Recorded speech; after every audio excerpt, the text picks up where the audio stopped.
vou começar com a pergunta mais básica, né? Que é sobre cristianismo e cultura, como que essas duas coisas se relacionam. Talvez você nunca se fez essa pergunta. Talvez você não acorda de manhã e pergunta como que o cristianismo se relaciona com a cultura. Provavelmente você não acha que essa é uma pergunta muito prática, talvez. Mas a gente vai dar uma série de exemplos aqui que provavelmente vai mostrar como que é relevante essa pergunta. E como que várias questões que vão surgindo ao longo da nossa vida cristã e que provavelmente você já ouviu e você já teve que dar algum tipo de resposta, pressupõe essa relação entre Cristo e cultura. Alisson, já dá para colocar o slide? Que aí a gente já vai acompanhando. Mas eu vou começar com algumas afirmações e vai ser meio que um quiz nesse momento. Então, se você puder anotar mentalmente suas respostas, para a gente ver qual das afirmações você concorda. Eu já coloquei na introdução essa imagem aí dos 3 reis, né, que vão, reis magos que vão ali em busca da estrela e acabam chegando no presépio, né, acabam se encontrando com Jesus ali quando ele ainda era uma criança, que é um símbolo muito apropriado, assim, como que todas as culturas do mundo, né, todos os gentios, né, dos quais nós fazemos parte, nós buscamos e encontramos assim algum sinal no horizonte que nos leva a Cristo de alguma forma, que vai ser justamente um dos pontos da nossa palestra. Pode passar. Qual das afirmações a seguir você concorda ou já ouviu falar? Crente não pode ouvir música do mundo. Essa aí é clássica, né? Essa aí, eu acho que todo mundo já teve alguém limitando os tipos de música que você poderia ouvir, principalmente se fosse rock, hip hop, rap, essas músicas que alguns podem julgar mais perigosas, né? Algumas coisas de MPB também, provavelmente, samba, que a pessoa fala, não, isso aí, crente não ouve isso aí não. A Bíblia proíbe tatuagens e piercings. Essa aí também. Então, vocês podem ver que isso pressupõe que isso é perigoso, que isso é pecaminoso de alguma forma, mesmo sem ter nenhum versículo proibindo isso, né?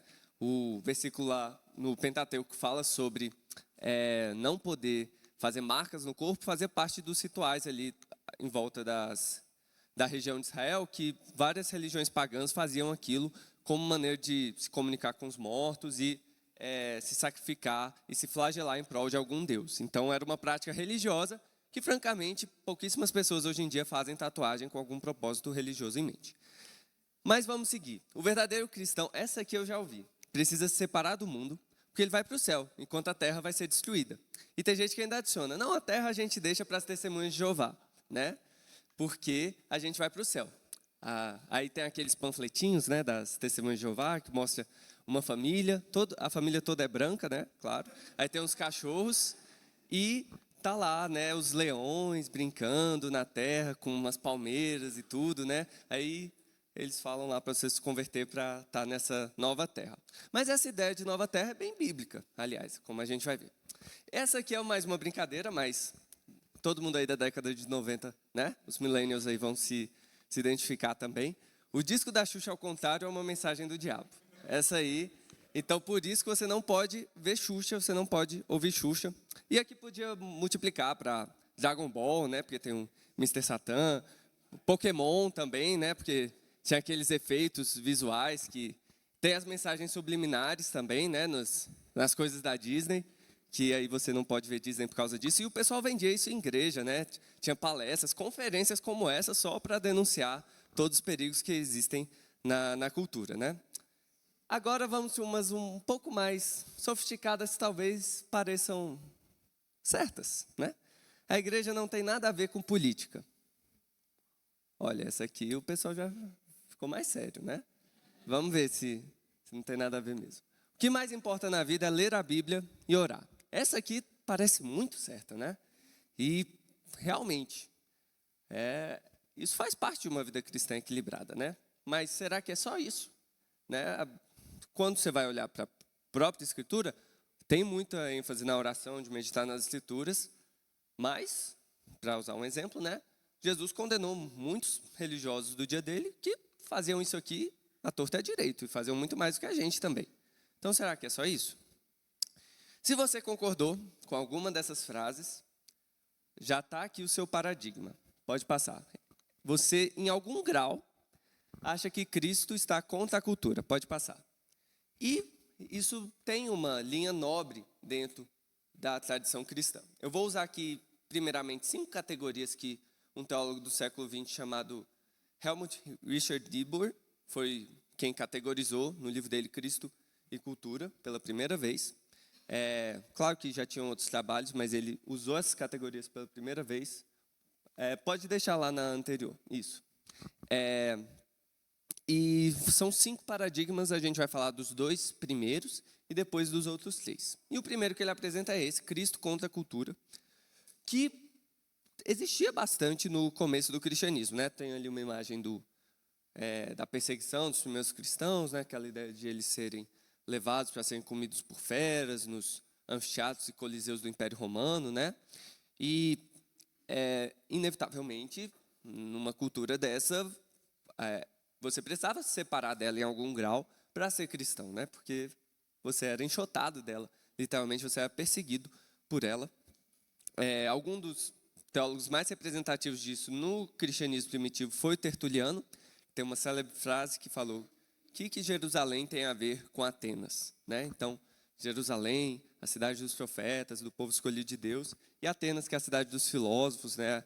Meio que a capital intelectual da tradição greco-romana. Então, ele colocou essa contraposição, embora no contexto ele mesmo não fosse colocar que os dois são absolutamente contraditórios, né? Era mais uma pergunta retórica, mas ele é bem representativo dessa tradição. Tem ali também aquele monastério ali, no canto inferior direito, que é em Monte Cassino, na Itália, que foi fundado por São Bento. Infelizmente, ele foi destruído na Segunda Guerra Mundial e foi reconstruído, mas foi uma das grandes tragédias aí que os aliados fizeram na Segunda Guerra Mundial, que não tinha necessidade de ter destruído, mas aconteceu. E foi um dos primeiros monastérios na Europa que Bento trouxe, que já existiam monges há muito tempo, principalmente no Oriente, mas ele implantou essa ideia de ter uma comunidade, em vez de ser um monge que ficava sozinho lá na caverna orando. Ele falou, não, a gente vai fazer uma comunidade. Ele fez a regra de São Bento, foi bem influente ao longo dos séculos para desenvolver todas as outras ordens monásticas que vieram depois. E muita gente associa esse paradigma também à ideia de monasticismo, né? Que é a ideia de você, em algum grau, se separar do mundo para se consagrar a Deus. Embora, de novo, tem também uma nuance aqui que o monge sempre se viu dentro de uma função social, né? Tem até uma divisão clássica da Idade Média que fala, tem os que governam, tem os que trabalham na colheita, né? E tem os que oram. Cada um desempenha o seu dever dentro de uma hierarquia social para o bem-estar da sociedade. Mas isso não vem ao caso nesse momento. Eles também são colocados como um exemplo de Cristo contra a cultura. E, por fim, tem um exemplo protestante também, que são comunidades vinculadas aos anabatistas, né, que foi um grupo radical dentro da Reforma Protestante, que, diferente de Lutero, Calvino e outros reformadores, eles normalmente falavam, não, a igreja tem que se separar do Estado, não, enquanto que os outros reformadores estavam associados a uma religião oficial em algum grau, os anabatistas se separavam, falavam que o cristão não podia guerrear, por exemplo, eles eram pacifistas, não podia ser funcionário público, não podia prestar juramentos e votos públicos, né? E eles tendiam a criar comunidades próprias. E um exemplo clássico deles são os Amish, lá nos Estados Unidos, que eles usam essas roupas assim, que nem vocês veem ali na foto, e eles ficam ali dentro das suas próprias comunidades, e eles ainda vivem um estilo de vida agrícola, como se você estivesse lá no século XVII. Então, eles usam carruagem, eles usam essas roupas que remetem aos puritanos, aos Quakers, né? Aquele cereal também. Então, tudo isso remete a essa época. E aqui no Brasil ainda tem algumas comunidades assim, não tão radicais quanto os Amish, mas se você for lá no sul, principalmente comunidades alemãs, de ascendência alemã, né? Você tem grupos menonitas lá também, que tem essa tendência de, né, criar sua própria cidade. E lá eles, por exemplo, vão falar alemão e vão ter os cultos em alemão e vão produzir uma culinária alemã, tem uma enfim, eles têm... Isso é algo irônico que já mostra aqui uma crítica contra Cristo, contra a cultura, né? Que você acaba tendo uma cultura mesmo se você diga que não tem, né? Então, mesmo todos esses grupos aqui, eles acabaram criando uma subcultura, mas eles não conseguiram escapar disso. Mas, gente, uma coisa que eu vou querer ressaltar aqui é que todos esses modelos têm uma base bíblica de alguma forma e que, em certos momentos, existe sim uma legitimidade de você adotar essa postura contra a cultura. Então, o primeiro texto que a gente vai ler é João 15, de 18 a 20. E a gente vai ver como que, em certas passagens bíblicas, a gente tem essa postura refletida em algum grau, né? Olha o que diz em João 15, 18 a 20. Se o mundo vos odeia, sabei que primeiro do que a vós outros me odiou a mim. Se vós fosseis do mundo, o mundo amaria o que era seu. Como todavia não sois do mundo, pelo contrário, dele vos escolhi, por isso o mundo vos odeia.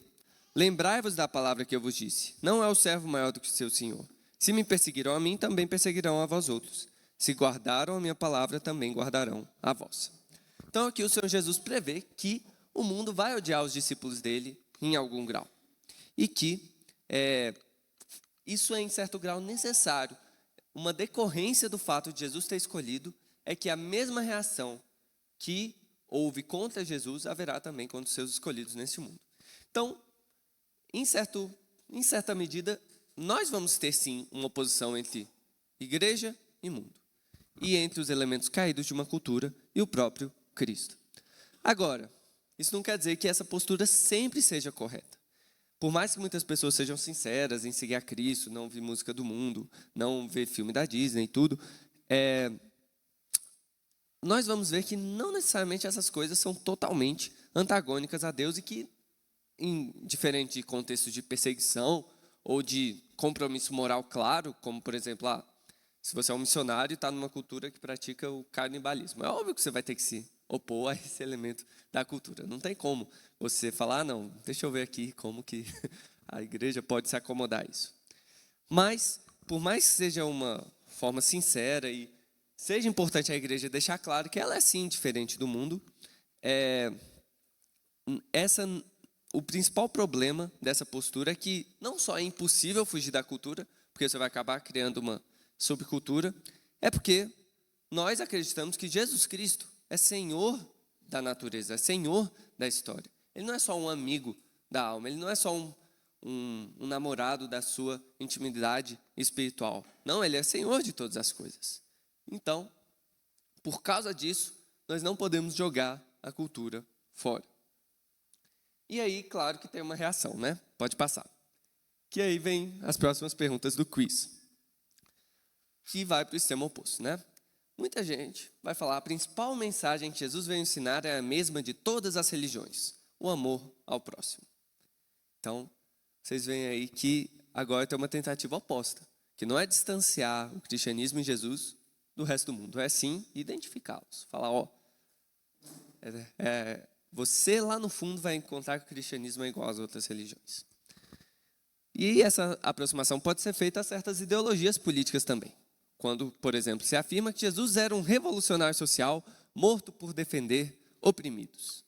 Então, quem é que está do lado de Jesus hoje? É quem está do lado certo da história, quem também quer fazer uma revolução para defender os oprimidos. Mas não é só uma ideologia mais progressista à esquerda que pode cair nesse erro. Também você pode falar que o cristianismo é nada mais que a alma da civilização ocidental e precisamos resgatar seus valores. Então agora você não identifica mais com tentativas de revolução social, mas com tentativas de conservação social. Mas é a mesma coisa. Se um lado você está indo para o lado revolucionário das ideologias ocidentais, por outro, você está indo para o lado mais conservador. Mas a ideia é a mesma, é pegar um ramo específico da cultura e dizer que o cristianismo é igual a isso. E você pode colocar isso em termos mais populistas, pragmáticos, falando, todo cristão verdadeiro necessariamente tem que votar no candidato tal. De novo, você está pegando o cristianismo e identificando com uma veia bem específica da cultura, a ponto de dizer que é um dever cristão votar em tal candidato. E você pode falar isso até de um continente inteiro. Tem gente que fala, a Europa é um exemplo de um continente autenticamente cristão. Tem muita gente que acredita nisso ainda hoje. Tem alguns documentários que você vai encontrar no YouTube por aí que vão basear suas ideias em essa tentativa conservadora de identificar certa parte da cultura ocidental como a parte autenticamente cristã. Pode passar. E aqui é um outro paradigma, que é o Cristo da cultura. Se um queria falar da oposição entre cristianismo e cultura, esse aqui propõe um acordo e colocar Jesus como o grande herói da história cultural humana. Ele não só confirma o melhor do passado, como leva o avanço civilizacional para o seu objetivo certo. E, de novo, você pode ter variações à esquerda ou à direita, seja no protestantismo cultural, seja no católico romano nominal, ou seja aquela pessoa que é protestante, porque os pais são protestantes, os avós são protestantes, todo mundo vai à igreja, seja aquele católico que é católico porque, bem, faz parte de ser brasileiro, né? Ter lá suas crendices, pegar lá o seu terço, seu rosário, fazer sua novena. Então, de novo, reduzir o cristianismo a uma parte de uma cultura. E quais são os principais representantes disso na história cristã? Embora alguns vão procurar lá nos pais da igreja, nos grupos heréticos, seja o gnosticismo, seja o ebionismo, grupos que tentavam reduzir o cristianismo a uma forma de judaísmo ou a uma forma de filosofia ou misticismo greco-romano, os exemplos mais claros vêm depois, até porque essas leituras são um pouco complicadas historicamente. Os principais exemplos você vai ver, por exemplo, em Pedro Abelardo, na Idade Média, que ele tentava, em certo grau, colocar o cristianismo como uma ótima filosofia. Ele é um pouco racionalista nesse ponto. Você também vai ter os melhores exemplos, não mais na Idade Média, mas no Renascimento, depois na Modernidade. No Renascimento, em grupos como Erasmo de Roterdã, que naquele movimento de resgate aos clássicos dizia, olha, o cristianismo pega o melhor da cultura clássica. Ou você vai ter também até em pais fundadores, como dos Estados Unidos, como Thomas Jefferson, que fez até a versão dele da Bíblia, tirando as partes que ele discordava, que ele achava irracionais, deixando só as partes confirmadas pela razão. E você também vai ter, principalmente no que ficou conhecido como liberalismo teológico, que foi uma tentativa, depois do iluminismo, de pegar ali o que era, no que o cristianismo concordava com determinada filosofia ou descoberta científica e acomodar e adaptar o cristianismo para o homem moderno, né? Porque o homem moderno não pode ficar acreditando nesse negócio de milagre, pode ficar acreditando nesse negócio de uma Bíblia como palavra de Deus. Não, a gente tem que ver um cristianismo racional que seja adaptado para as necessidades do nosso tempo. E aí até filósofos famosos como Kant, Hegel podem entrar nesse tipo de discurso também, embora não fossem teólogos propriamente ditos. E aqui tem uma pintura também de um americano, John Guest, que ele coloca ali a marcha para o oeste como sendo um avanço da liberdade, levando luz para aqueles nativos, ignorantes. E você pode pensar, nossa, mas é óbvio que isso está errado. Mas muitos missionários, nesse tempo, lá no século XIX, XX, tinham essa ideia de que, olha, não se fazia uma diferença muito clara entre, eu vou levar o evangelho, vou pregar, vou fazer as pessoas se converterem, com, vou levar a minha cultura europeia, vou colonizar eles. Claro que já existiam críticas de missionários a essas tentativas de colonização, mas por muito tempo, inclusive aqui no Brasil foi assim, a justificativa para a colonização, pelo menos ideologicamente explícita, era, olha, a gente tem que levar o cristianismo para esses povos pagãos. E se isso envolve escravidão, extermínio e genocídio em algum grau, meio que faz parte, né? Mas, gente, esse aqui pode parecer o mais obviamente errado, né? Mas, de novo, isso está próximo de nós. Tem pessoas que, por exemplo, pegam Israel, o Estado moderno de Israel, e falam, olha, eles são um povo eleito de Deus ainda. Então, nós temos que defender essa cultura, temos que ser... o Brasil tem que se colocar do lado de Israel, sendo que, primeiro, qualquer que seja a sua posição teológica sobre o destino de Israel, uma coisa é certa. Ninguém, na Bíblia, pensava Israel necessariamente como sendo quem está governando a Palestina nesse momento. Até porque, normalmente, quem estava governando a Palestina eram povos estrangeiros, impérios que estavam dominando o povo de Israel. E nos breves períodos em que você tinha reis israelitas no Antigo Testamento, normalmente eles estavam em acordo com potências estrangeiras, e quando não estavam, os profetas estavam criticando eles, mesmo nos melhores exemplos disso, como Davi e Salomão, que são assim, estão acima da média em comparação aos reis que vieram depois. Eles também, quando pecavam, os profetas iam lá, pegavam no pé deles. Então, existem essas tentativas de identificar, se você é um cristão verdadeiro, você tem que ser amigo de Israel e defender Israel, entendendo não como os judeus, mas como o Estado moderno de Israel. Que é problemático, porque, de novo, você está identificando essa cultura moderna ali de Israel, que é bem secularizada, por sinal, como sendo algo consagrado e escolhido por Deus. E tem gente que faz isso com o próprio Brasil também, falando que feliz é a nação cujo Deus é o Senhor. Então, o Brasil todo tem que servir a Cristo. E a maneira de fazer isso é por meio de alguma forma, cristãos se envolverem na política e governarem o Brasil segundo ditames explicitamente cristãos. De novo, esse discurso é um pouco complicado. Você olhar para não conseguir fazer essa diferença muito clara entre igreja e Estado, entre igreja e mundo, também leva a você estar na companhia de liberais teológicos, por exemplo. Mas, gente, até aqui, até nessa postura, a gente tem certo precedente bíblico. De novo, não quando essa é a sua única resposta para a cultura, mas parte dela. Porque realmente tem pontos culturais que a gente pode se acomodar, pode se adaptar, pode fazer um acordo com eles. Olha o que Paulo diz lá em 1 Coríntios 9, 20, 23. Procedi para com os judeus como judeu, a fim de ganhar os judeus. Para os que vivem sob o regime da lei, como se eu mesmo assim vivesse. Para ganhar os que vivem debaixo da lei, embora não esteja eu debaixo da lei. Ao sem lei, como se eu mesmo fosse, não estando sem lei para com Deus, mas debaixo da lei de Cristo, para ganhar os que vivem fora do regime da lei. Fiz-me fraco para com os fracos, com o fim de ganhar os fracos. Fiz-me tudo para com todos, com o fim de, por todos os modos, salvar alguns. Tudo faço por causa do Evangelho, com o fim de me tornar cooperador com ele.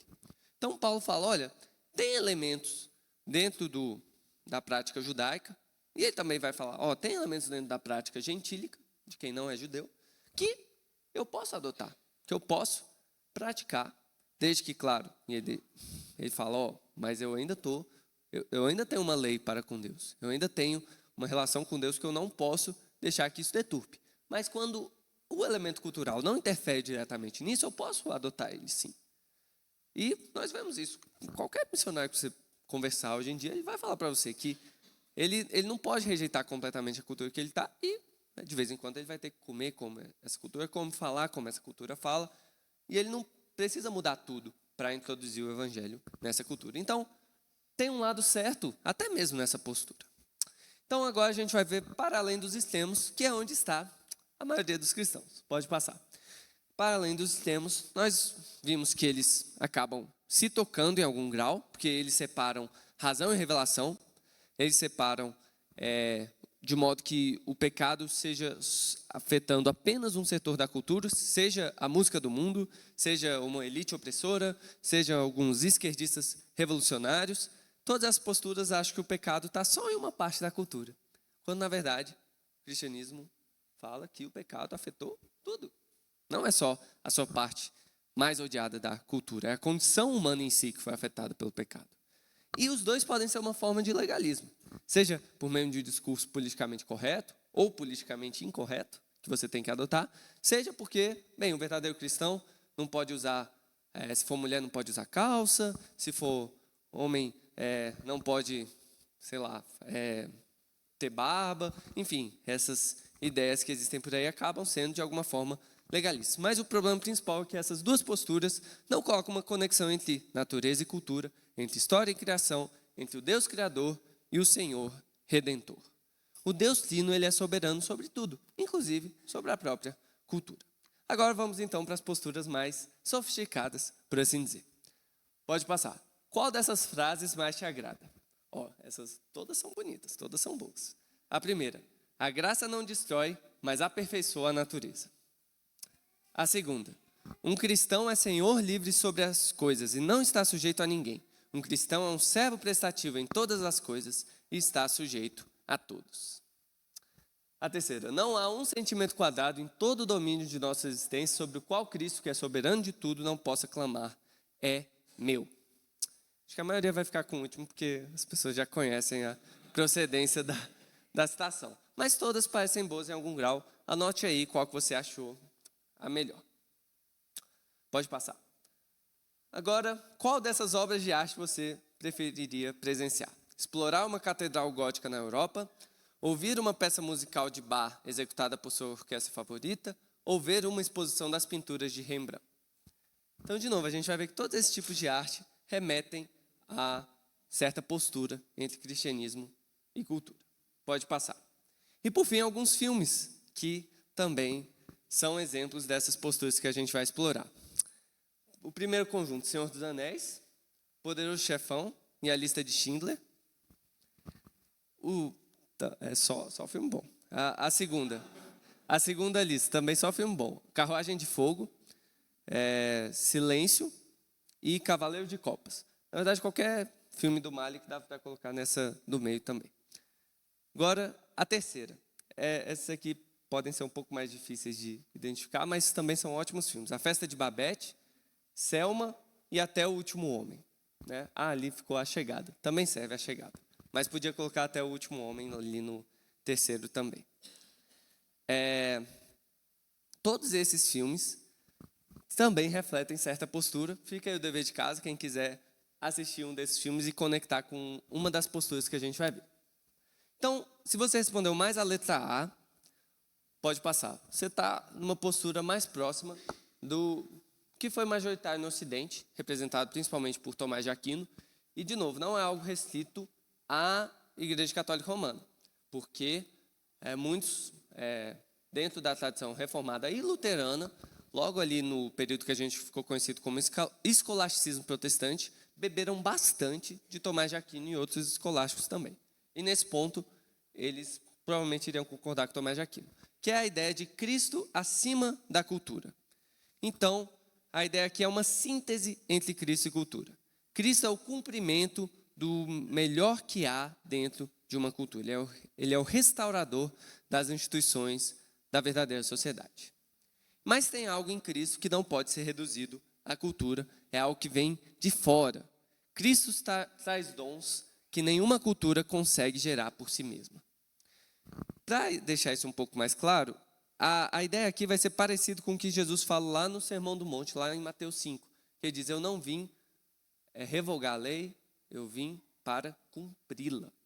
Então, a ideia dessa postura é dizer, assim como Cristo não veio revogar o Antigo Testamento, mas sim cumpri-lo, Cristo não veio destruir a natureza, não veio destruir a cultura humana, mas veio realizá-la, levá-la ao seu pleno cumprimento, ao que ela sempre foi feita para ser.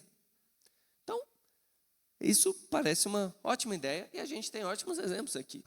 Não só na teologia de Tomás de Aquino, que foi quem disse aquela frase que eu coloquei ali, de a graça não destrói, mas aperfeiçoa a natureza, mas ele também, essa postura pode ser vista em várias ordens monásticas, foram surgindo durante a Idade Média. Isso aqui é a Abadia de Cluny, que foi um dos grandes movimentos monásticos que aconteceu ali no século XII e XIII, que esses movimentos monásticos não tinham uma ideia de simplesmente separar do mundo, mas eles preservaram boa parte da cultura clássica. Vários tratados e obras de filósofos greco-romanos, como Aristóteles, a gente só vai ter acesso a eles hoje por causa de monges que foram lá e copiaram e não deixaram que isso fosse destruído.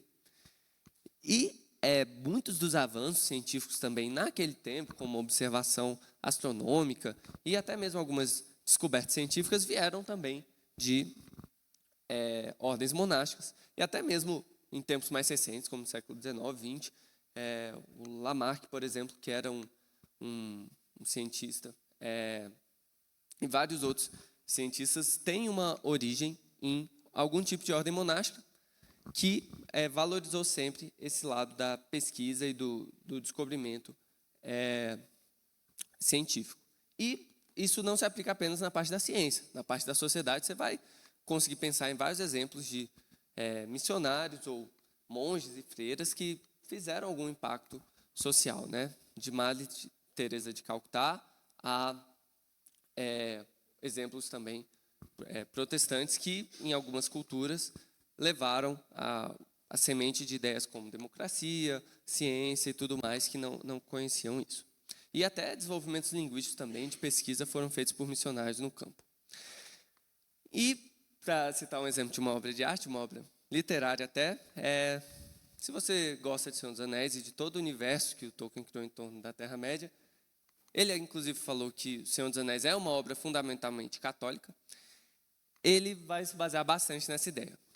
Todo o enredo do Senhor dos Anéis fala bastante dos artefatos culturais e do poder que eles exercem sobre os seres humanos, né? Tanto é que, bem, na trilogia do Senhor dos Anéis, o anel é uma criação cultural que exerce poder sobre várias raças diferentes lá na Terra-média. E, ao mesmo tempo, a redenção, por assim dizer, a salvação, vem normalmente de fora no sistema do Tolkien. Você tem um hobbit que vai lá, e não é um hobbit porque ele é forte ou grandioso que ele consegue derrotar o Sauron, né? Ele simplesmente é humilde, são dois amigos que vão lá e pelo companheirismo deles, chegam lá e no momento, na hora H, não é porque eles venceram o Sméagol ali numa luta, mas por uma fatalidade assim dele, o Sméagol escorregar, que o anel cai no vulcão, né?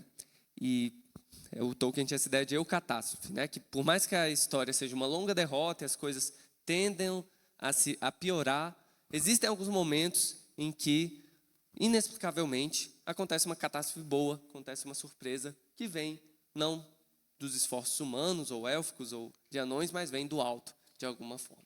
Então, essa vai ser a ideia de Cristo acima da cultura. De ele vir e pegar o melhor das conquistas culturais e construir em cima disso. Tem até um arcebispo católico romano famoso, Fulton Sheen, que ele falou uma vez sobre os missionários na China, falou, tem gente que acha que o missionário tem que chegar lá na China e tentar refazer tudo. Não, ele não tem que fazer isso, ele tem que olhar para as melhores coisas que você tem da tradição milenar dos chineses e aproveitar isso e mostrar como Cristo tem a ver com isso e como Cristo cumpre isso. E quais são as críticas contra esse modelo? Pode passar. Normalmente, quando você faz essa síntese, você acaba deixando algumas coisas de fora e a cultura pode ser confundida com o cristianismo e pode institucionalizar demais o evangelho, reduzir demais o evangelho. Confundir essa síntese humana temporária que foi feita, como numa construção cultural que a Igreja Católica fez na Europa durante a Idade Média, com o reino de Deus de fato. E por isso que, normalmente, essa segunda postura de Cristo e cultura em paradoxo é associada a Lutero, que olhou para toda aquela síntese, toda aquela cultura influenciada por séculos pelo cristianismo católico romano e falou, isso aqui não é o evangelho, isso aqui está distorcido. O pecado não está apenas na pior parte da cultura, o pecado afetou tudo, né? Como ele disse, a razão pode ser uma prostituta do diabo. Então você não pode simplesmente achar que essa relação entre razão e revelação, entre cristianismo e cultura, vai ser sempre amigável. Então a síntese não leva a sério o suficiente a radicalidade do pecado. E aí o Lutero vai ter uma postura um pouco mais dualista, né? Ele ia falar que tinham dois reinos e que Deus governa o mundo por sua mão esquerda e por sua mão direita, por assim dizer, com duas espadas. Tem uma espada física, que normalmente está associado ali ao campo cultural, da política, que Deus também foi quem colocou políticos, por exemplo, ordenou as autoridades, como está lá em Romanos 13, mas esse reino, no máximo, pode conter os efeitos do pecado, segurar um pouco as cordas. Ele não vai conseguir mudar o coração humano. Para isso, Deus usa um segundo reino, uma espada espiritual, que governa pelo Evangelho, que governa pela palavra e pelo Espírito, que se expressa perfeitamente, não nesse momento, mas quando Cristo voltar, e provisoriamente se mostra no reino de Cristo, na igreja. E aí a igreja, mesmo não conseguindo ter nenhuma ferramenta miraculosa vai conseguir fazer tudo mudar no mundo, esse testemunho fiel da igreja, por meio da pregação da palavra e administração dos sacramentos, é o que realmente vai mudando os corações até que Cristo retorne e consume todas as coisas. Então é um modelo que vai ter sempre uma luta, sempre um paradoxo assim. De por um lado você saber que você é amado por Deus no reino interior da sua consciência, mas ter que servir e amar o próximo num reino secular, no domínio secular da vida, que você sabe que não vai conseguir expressar perfeitamente o amor de Deus por causa do seu pecado e também porque estamos num mundo caído. Então, você não vai tentar transformar a cultura, você vai tentar simplesmente repousar no fato de que Cristo já te salvou, Cristo já te justificou e é Cristo quem vai transformar todas as coisas quando Ele voltar. E até lá, a gente vai vivendo, sempre dependendo da graça de Deus e testemunhando disso e deixa a obra a ser feita a cargo do Senhor, sem grandes expectativas que o reino da mão esquerda de Deus, por assim dizer, o reino da política, da cultura, mude grandes coisas. E aí você vai ver até na forma como a música de Bach é construída, esse drama se desenvolvendo, esse dualismo se desenvolvendo com todas as suas fugas e retornos. Pode passar. E por fim, tem uma postura aqui, que eu não coloquei Calvino aqui, porque se você for ler Calvino, ele por vezes vai parecer bastante com Lutero, naquele ponto ali dos dois reinos, embora tenha gente que diga que eles são diferentes nesse ponto. Mas o melhor representante dessa outra postura é Abraham Kuyper. E a própria vida dele mostra isso. Ele não era um teólogo por profissão apenas, não era um pastor por profissão apenas, mas ele foi primeiro-ministro da Holanda, ele fundou o jornal, ele fundou uma universidade que existe até hoje lá na Holanda, que é a Universidade Livre de Amsterdã, que tem uma foto dela ali. E toda essa vida dele tão ativa na esfera pública reflete a ideia de que Cristo é o transformador da cultura. Então, enquanto a ideia anterior vai enfatizar aquilo que Paulo fala lá em Colossenses, que olha, vocês estão mortos com Cristo, então morram para os elementos da natureza humana terrena. Enquanto isso, a nossa verdadeira vida está oculta com Cristo. E Cristo, quando voltar, vai mostrar quem nós verdadeiramente somos. Então tem esse paradoxo dentro da própria Escritura também, de, por vezes, o evangelho ser visto, como Paulo disse, não sou mais eu vivo, mas Cristo vive em mim. E essa fé que tenho agora na carne, vivo pela fé no Filho de Deus que se entregou por mim. Então existe essa dualidade mesmo. Mas Kuyper vai enfatizar mais o lado transformador do cristianismo. Fala, não, olha, nós temos que redimir cada esfera. Claro, isso não quer dizer que tudo vai se reduzir à igreja. A igreja vai atuar em determinada esfera da vida. Mas os cristãos espalhados na política, na arte, na ciência, etc., vão trazer uma cosmovisão cristã e vão servir a Deus, mesmo nessas outras áreas. Então você não precisa ser vocacionado para ser pastor e missionário para ter uma vocação agradável a Deus. O seu trabalho ordinário, a sua família, tudo isso pode servir em louvor a Deus. E essa ideia, então, vai ser uma ideia conversionista, ou seja, vai olhar para a cultura como infectada pela pecaminosidade humana e vai concordar, então, com Lutero, mas vai dizer, olha, a resposta não é simplesmente falar, interiormente Cristo me transformou e eu tenho que ter uma vida moral correta e é basicamente isso que eu tenho que fazer. Não, vai ter uma expectativa de que, olha, a gente vai conseguir oferecer as outras partes da cultura humana em louvor a Deus também. E um versículo, e esse aqui eu vou ler que é um pouco mais conhecido, que a gente vê isso desde o Antigo Testamento, é essa expectativa que até mesmo os produtos culturais humanos, de alguma forma, vão estar na eternidade também. Olha o que diz lá em Isaías 60. Dispõe-te, resplandece, porque vem a tua luz, e a glória do Senhor nasce sobre ti. Porque eis que as trevas cobrem a terra, e a escuridão os povos. Mas sobre ti aparece resplandecente o Senhor, e a sua glória se vê sobre ti. As nações se encaminham para a tua luz, e os reis para o resplendor que te nasceu. Levanta em redor os olhos e vê. Todos estes se ajuntam e vêm ter contigo. Teus filhos chegam de longe, e tuas filhas são trazidas nos braços. Então o verás e serás radiante de alegria. O teu coração estremecerá e se dilatará de júbilo, porque a abundância do mar se tornará a ti, e as riquezas das nações virão a ter contigo. A multidão de camelos te cobrirá, os dromedários de Midian e de Efa, todos virão de Sabá. Trarão ouro e incenso e publicarão os louvores do Senhor. Todas as ovelhas de Quedar se reunirão junto de ti. Servir-te-ão os carneiros de Nebaiote. Para o meu agrado subirão ao meu altar, e eu tornarei mais gloriosa a casa da minha glória. Quem são estes que vêm voando como nuvens e como pombas ao seu pombal? Certamente as terras do mar me aguardarão. Virão primeiro os navios de Tarsis, para trazerem teus filhos de longe, e com eles a sua prata e o seu ouro, para a santificação do nome do Senhor teu Deus e do Santo de Israel, porque ele te glorificou. Então, vou ler até o versículo 9. Aqui o profeta, ele pega o melhor de cada uma dessas culturas ali perto os navios de Tarsis, as ovelhas de Quedar, os carneiros de Nebaiote. É como se você estivesse falando, vai ter um chocolate suíço, vai ter um carro esportivo da Itália, vai ter um sushi do Japão, e tudo isso vai estar na nova criação. E tudo isso, Deus disse que vai tornar mais gloriosa a casa da minha glória.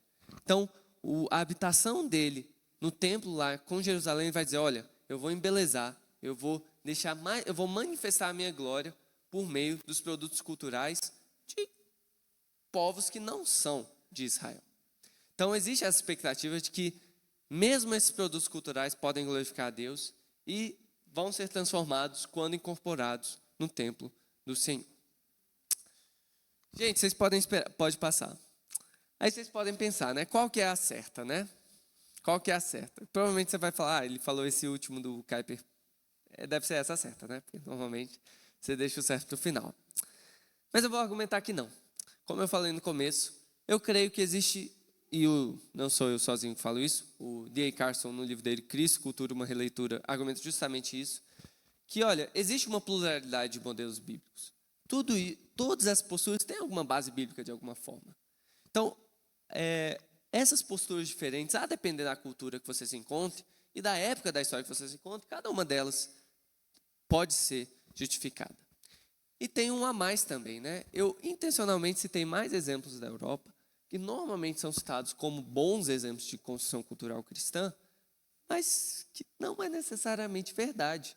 Porque por muito tempo, só pôde existir uma cultura majoritariamente cristã na Europa por causa de violência religiosa, por causa de imposição estatal, com a qual nós não concordamos e acreditamos que foi uma deturpação do que a Bíblia realmente ensina. Então a gente tem que tomar cuidado de glorificar esse tipo de abordagem cultural. E por fim, já encaminhando aqui para a conclusão, eu acredito que isso também oculta o fato de que nem todas as culturas, que a gente pode, na verdade, esquecer que o próprio cristianismo traz consigo mesmo uma cultura, né? Por isso que eu falei Cristo como cultura, que o próprio termo Cristo já remete a uma cultura específica, que é a cultura de Israel. O Israel bíblico, claro, né? Que é a cultura do Antigo Testamento. E aí remete a todas as expectativas que existiam no Antigo Testamento e que Cristo veio cumprir. Então, isso se aplica à igreja também, que a própria igreja vai, por onde quer que ela passe, vai assumir também uma cultura, uma subcultura diferente da cultura circundante. E mais importante ainda, o fato de que nós confessamos que a igreja é o corpo de Cristo, é justamente na igreja que a gente deve começar a ver como a cultura do reino dos céus se parece. Então agora a gente vai definir basicamente o que é cultura e depois vamos ver como que essas discussões levam a Cristo como cultura. Pode passar. Então a gente pode ver, né? Qual cultura, né? O que é cultura que a gente está falando? Tem um teólogo bem complicadinho assim nas ideias dele, mas que ele escreveu um livro muito bom sobre teologia da cultura, que é o Paul Tillich, que ele diz que a religião é a substância da cultura e a cultura é a forma da religião. Ou seja, não existe uma religião pura sem influência cultural. E isso é bom. E por isso a nossa própria fé cristã vai assumir uma forma cultural específica. Então, para isso a gente tem que aprender a descrever como que é a nossa cultura, né? Aqui no Brasil, no século 21, no ano de 2024. E aí vão ter várias discussões sobre como é a nossa cultura, que não cabe a mim aprofundar aqui, mas só provocar vocês a estudarem mais sobre isso. Tem gente que vai falar que a nossa cultura é pós-moderna, que agora a gente tem uma incredulidade de metas narrativas, de que a gente não acredita numa explicação total, uma narrativa que todo mundo concorde para os problemas do mundo, que ninguém adota mais uma justificativa como na Guerra Fria de todo mundo tem que ser capitalista, todo mundo tem que ser socialista, ou mesmo antes, que todo mundo tem que aceitar uma civilização de determinada forma. Ninguém mais acredita nessas grandes narrativas, teoricamente. Enquanto que outros sociólogos vão falar que a gente está numa sociedade hipermoderna, que não está abandonando a modernidade com essa ideia de progresso e mudança, mas está levando ela às suas últimas consequências. A gente também vive numa cultura secularizada, mas o que secularismo quer dizer? Secularização quer dizer? Quer dizer que menos pessoas vão à igreja, menos pessoas se dizem religiosas, e aí aumenta o número de ateus e agnósticos, ou pessoas sem religião, ou isso quer dizer uma nova forma de busca espiritual, que agora não existe mais uma confissão específica que cada pessoa é. É mais difícil você encontrar pessoas dizendo, olha, eu sou e minha família sempre foi presbiteriana, por exemplo. Não. Normalmente a pessoa nasceu numa família católica, que tinha ali um sincretismo com o espiritismo, aí ela pode se converter para uma igreja pentecostal, e aí dentro dessa igreja pentecostal pode ser uma igreja independente, pode ser uma Assembleia de Deus tradicional, pode ser uma igreja neopentecostal, pode ser uma universal, e depois de um tempo ela começa a estudar um pouco, e aí passa a frequentar uma igreja batista, e depois ela começa a ver uns vídeos no YouTube, uma pregação chocante, aí acaba falando, não, agora eu vou para uma igreja presbiteriana, aí dentro da igreja presbiteriana ela começa a ler os pais da igreja, aí começa a sentir falta de uma raiz histórica e, não, agora eu vou ser católico de novo. E vocês podem achar que eu estou inventando isso, mas eu conheço pessoas que fizeram exatamente esse caminho, inclusive que já foram até membros da nossa igreja. Então, você vê aí que talvez secularização seja isso. Tudo virou uma opção. E você pode escolher uma confissão religiosa específica e mudar dela rapidinho. E o tempo todo você sentir uma necessidade, uma dúvida. Será que eu estou na igreja certa? E ficar mudando o tempo todo, sempre buscando a Deus. Não porque você é ateu ou agnóstico, mas porque agora tudo é mais fluido. E isso leva ao próximo ponto. Tem gente que fala que a gente vive numa era super controlada, de vigilância, né?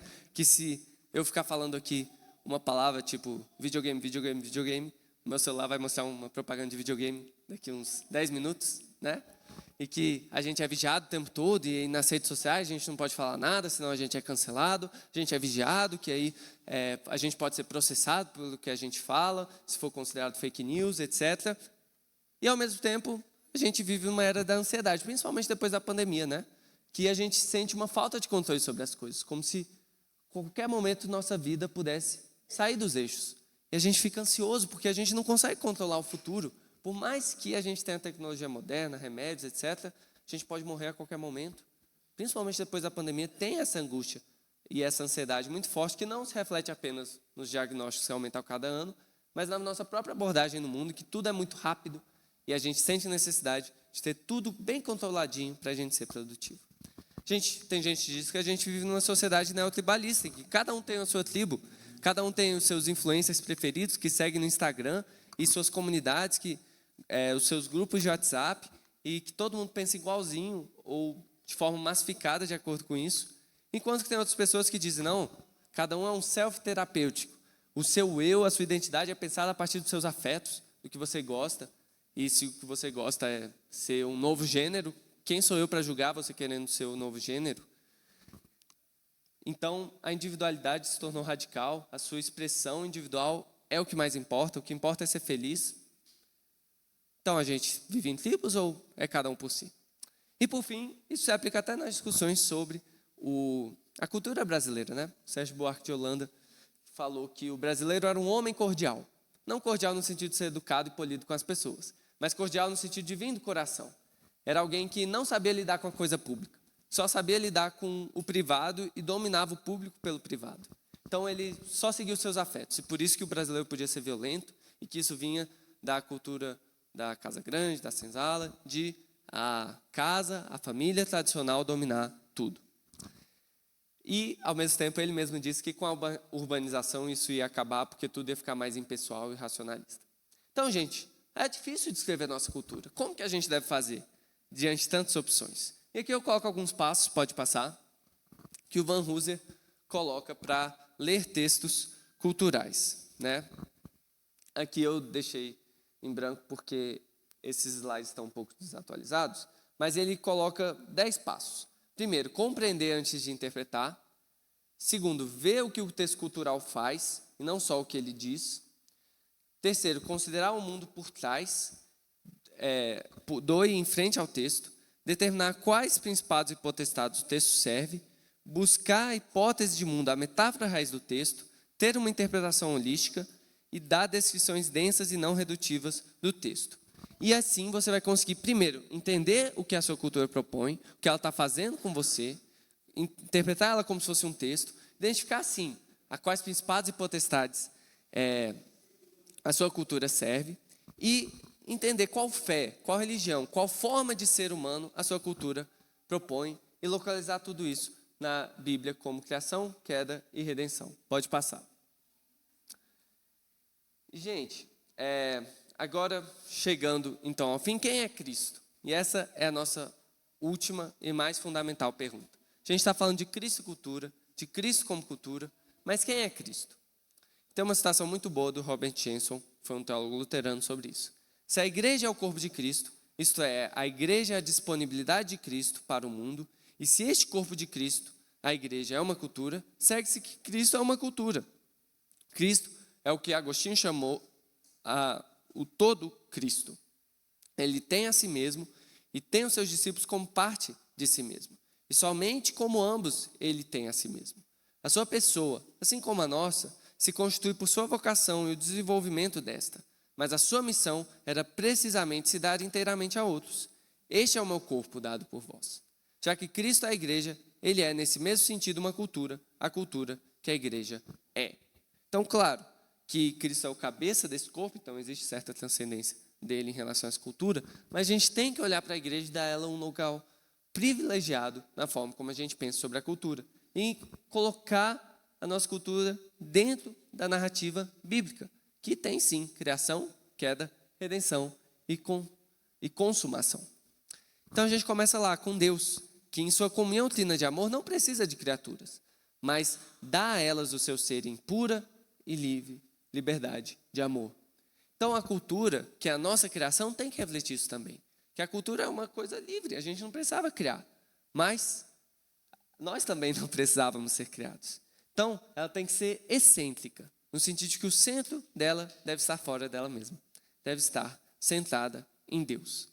E como que é esse centramento em Deus? Primeiro, o Pai cria por meio do Filho no poder do Espírito. E desde a criação a gente tem o que é chamado do mandato cultural. Eu tenho certeza que vocês vão ouvir bastante sobre isso aqui hoje. Que é o fato de Deus mandar a gente subjugar a terra. Mandar a gente guardar e proteger o jardim. E lá o termo para proteger, cultivar, é o mesmo termo de que vem cultura. Porque cultura é uma forma de cultivo. Deus nos fez para a gente desenvolver essa criação. Levar ela a todos os seus desdobramentos e potencialidades que ela tem. E mesmo depois da queda, esse mandato cultural continua em vigor e todo ser humano continua cumprindo ele de determinada forma. Assim como a gente continua sendo fecundo, se multiplicando, a gente também continua dominando sobre a terra, ainda que de forma distorcida. Todo ser humano é a imagem de Deus. Em segundo lugar, Deus fez tudo isso com um destino.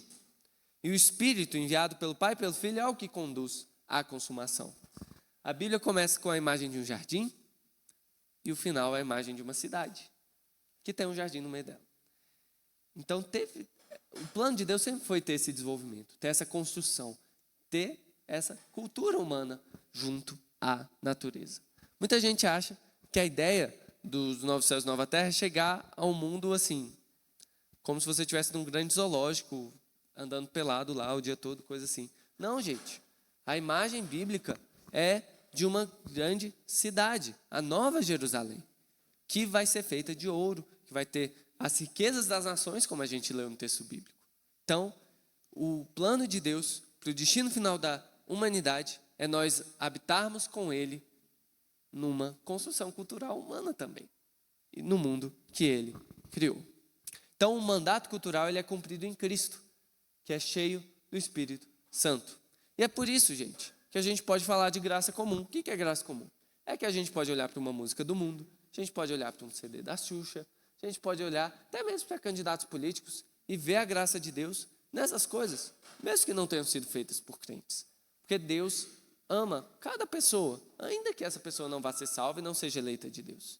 Esse amor de Deus cumpre e se realiza como graça comum. E por fim, o Filho, enviado pelo Pai no poder do Espírito, reconcilia a criação. A salvação é para o homem inteiro, porque Jesus é homem inteiro e Deus inteiro. Então, Cristo, quando se encarnou, ele mostrou que é bom ser gente, é bom ser humano. E mais, que ele trabalhou e desenvolveu cultura como um ser humano. A maior parte da vida de Jesus não foi passada pregando, mas foi sendo um artesão, construindo coisa, servindo na vida ordinária. Isso tanto mostra as raízes que ele tinha numa cultura específica, em Israel. E Jesus é judeu e continua sendo judeu nesse sentido, dessa cultura específica. Mas ele também é o desejado de todas as nações, como coloca lá em Ageu. Ele é aquele a quem os reis magos vêm buscando. E é aquele a quem nós, gentios, que não temos nada a ver com Israel, podemos ser incorporados no povo escolhido de Deus. Então, todas as culturas, mesmo aquelas infestadas por principados e potestades que dominam a boa criação de Deus, elas podem ser exorcizadas e convertidas numa igreja multicultural. E, gente, isso é muito interessante, porque você não vai encontrar uma instituição mais multicultural do que a igreja cristã. Quando você vai olhar para o muçulmano, e você vai ver que ele normalmente está associado a uma cultura específica, cultura árabe, tanto é que o Corão está escrito em árabe, não pode ser plenamente traduzido para nenhuma língua, ou o próprio judaísmo vai estar associado a uma cultura de um povo específico, o budismo e o hinduísmo também vão estar associados a culturas específicas lá do Oriente. A igreja cristã não se reduz à Europa e nunca se reduziu à Europa. Desde o começo, ela se expandiu para a África, o próprio Oriente Médio. Logo os missionários foram para a Ásia também. Na Índia teve uma das primeiras comunidades cristãs, foi pouco conhecida. E até hoje aqui na América Latina, provavelmente, se você pegasse um monge medieval e colocasse ele aqui na nossa igreja, ele não ia entender nada do que está acontecendo, não só pela língua, mas porque é uma cultura totalmente diferente. Então o evangelho é permeável a tantas culturas assim, porque ele foi feito para ser assim, para todas essas culturas manifestarem as riquezas de Deus. E por fim, como que isso muda a nossa vida prática? Pode passar. Como que isso transforma como nós agimos na cultura? Alguns teólogos descrevem a missão da igreja como envolvendo 3 coisas. É o martírio, ou testemunho, que é o termo raiz, é a pregação do evangelho, a proclamação bíblica. A liturgia, que é o fato da gente se reunir para adorar a Deus liturgicamente dentro da igreja, com oficiais e tudo. E por fim a diaconia, que é o serviço. O serviço não só aos membros internamente, mas o serviço à sociedade, o nos entregarmos pelo outro, que reflete os 3 ofícios de Cristo, que já lá no Catecismo de Heidelberg já falava que esses 3 ofícios se aplicam aos cristãos que se participam em Cristo. Cristo é profeta, então os cristãos devem ser profetas, mártires, proclamando e testemunhando a palavra de Deus. Cristo é sacerdote, então os cristãos devem ser sacerdotes, adorando e se oferecendo sacrifício de louvor a Deus. Cristo é rei, e é um rei servo, é um rei humilde, é um rei que anda num jumentinho, é um rei que não veio para ser servido, mas para servir. Então a igreja reina, não dominando, mas servindo. E a nossa postura na cultura deve refletir essas 3 coisas. Em vez da gente pensar em transformar e redimir todas as coisas, sendo que só Cristo é Redentor e Salvador, nós devemos testemunhar. Porque, gente, vamos ser sinceros, dificilmente a gente vai conseguir transformar alguma coisa. O livro de Eclesiastes é muito bom para isso, que Eclesiastes fala, tudo vai continuar do mesmo jeito, a gente vai morrer, a vida é vã. Então, aproveite o que Deus te dá. E o que importa é você temer a Deus e cumprir os mandamentos dele. Então, o que importa, gente, é o nosso testemunho. E isso, especialmente na nossa cultura, com a tecnologia e o domínio de mega instituições, gente, é muito difícil a gente conseguir transformar como um Instagram da vida funciona. Você pode ter um ótimo testemunho no seu Instagram, mas as pessoas vão continuar fazendo besteira ali. Então, o que mais importa, mesmo que não seja tão influente assim, é testemunhar. Porque Deus vai fazer a obra. A segunda coisa, a gente tem que ser atento às liturgias. Gente, isso é muito importante. Muita gente gosta de ficar falando de cosmovisão, a cosmovisão cristã, que vai dar a ideia correta sobre todas as coisas. Mas, gente, primeiro, dificilmente é tão fácil assim. Existe um pacote fechado de ideias que a gente dá o nome de cosmovisão cristã e não tem mais discussão. Não. A gente tem que discutir muitas coisas, muitas aplicações da teologia cristã vão ser controversas e vão ter visões diferentes, legítimas por cristãos. Mas, mais importante, a cultura nos forma, não por meio de ideias certas ou erradas, principalmente, mas por meio de hábitos, por meio de coisas que a gente vai fazendo no dia a dia ali de forma automática, que a gente não pensou e ficou pensando e refletindo, e aí a gente chegou a uma conclusão. Inclusive, tem muita gente que critica a universidade, fala, as pessoas vão para a universidade e se desviam, porque lá ficam ensinando ideologia de esquerda para os jovens. Gente, a maioria das pessoas que se desviam na universidade, não é por causa disso, tá? Não é por causa de ideias erradas, é por causa de hábitos errados, é por causa de deixar de ir para a igreja porque quer ir para uma festa, ou começa a ter amigos não cristãos, e isso tudo vai erodindo a plausibilidade do cristianismo para as pessoas. Não é porque ela fez uma decisão consciente de, não, agora eu acredito nessa ideologia, então não posso crer no cristianismo. Não, é por causa de liturgias que ela foi inserida na vida universitária. Então, a maneira da gente formar agentes culturais virtuosos é por meio de liturgias boas. Liturgias boas dentro da igreja, mas também se espraiam para a vida comum. E por fim, essa aqui é a última coisa que eu queria falar, que a gente tem que abandonar a guerra cultural. Cristo não reina por meio da espada até que ele venha pela segunda vez. A espada de Cristo é a palavra de Deus. E a guerra que a gente tem contra os principados potenciais não é uma guerra contra carne e sangue. Então, a gente tem que abandonar essa ideia de que a nossa cultura está sendo dominada por essas pessoas de esquerda, então a gente tem que ir lá e mostrar como eles são pessoas ruins. Olha o nosso documentário aqui que você pode comprar no Brasil Paralelo. Não é essa ideia de guerra cultural que vai funcionar, porque nenhuma cultura boa é feita dessa forma propagandística, publicitária, instrumentalizada de, não, tem umas ideias ruins, então vou fazer um filme aqui mostrando ideias boas para refutar isso. Normalmente os filmes ruins de crente têm essa ambição de falar, não, vamos fazer um filme aqui para mostrar que minha ideia está certa, que Deus não está morto. Não é assim que um bom filme é feito. Um bom filme é feito normalmente quando a pessoa quer contar uma boa história, quer fazer um bom trabalho cinematográfico. E é assim que é por meio dessa criatividade, sem pretensões explicitamente ideológicas, que os melhores produtos culturais são feitos. Então tem um autor muito bom, Makoto Fujimura, que tem um livro dele chamado Cuidado Cultural, que ele fala, olha, a cultura não é um território a ser conquistado, mas um jardim a ser cuidado graciosamente. Que é assim que Deus nos fez, né? Gente, para cuidar, para desenvolver, para cultivar de maneira lenta, de maneira atenta, de maneira compassiva, de maneira graciosa, sem querer ter grandes pretensões, sem ser pragmático. E eu vou terminar com essa ilustração que ele coloca no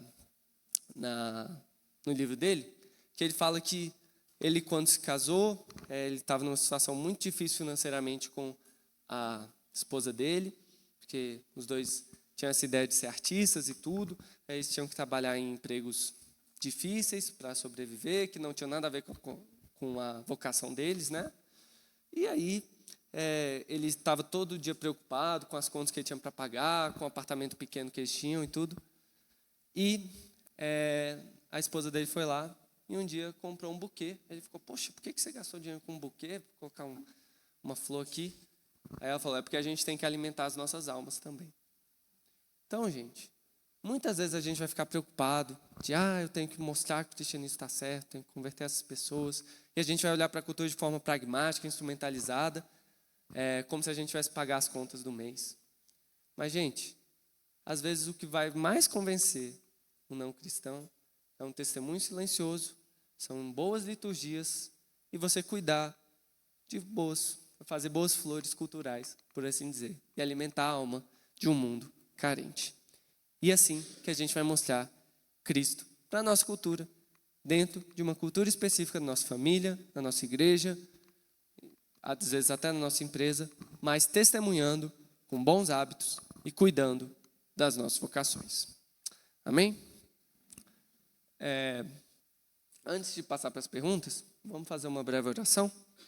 Senhor, nós sabemos, meu Deus, que as nossas culturas foram feitas com um bom propósito do Senhor em mente, para adornarmos tudo isso que o Senhor criou e oferecermos de volta a Ti como nosso Criador. Mas peço perdão, porque tantas vezes nós fizemos elas, na verdade, para nos afastar de Ti, para tentarmos chegar ao céu e expulsarmos o Senhor daí e mostrar como somos autossuficientes. Mas nós Te louvamos, porque, pelo contrário, nós podemos esperar que Cristo veio como desejado nas nações, Ele que veio oferecer uma cultura perfeita a Ti, na própria vida dEle, que Ele cultivou e guardou perfeitamente a Tua lei. E que, Senhor, nas nossas igrejas, nas nossas vidas individuais como cristãos, possamos oferecer a Cristo como essa boa cultura, como essa boa cultura que testemunha, que tem bons hábitos e que cuida bem do que o Senhor nos deu. É o que eu oro em nome de Jesus. Amém.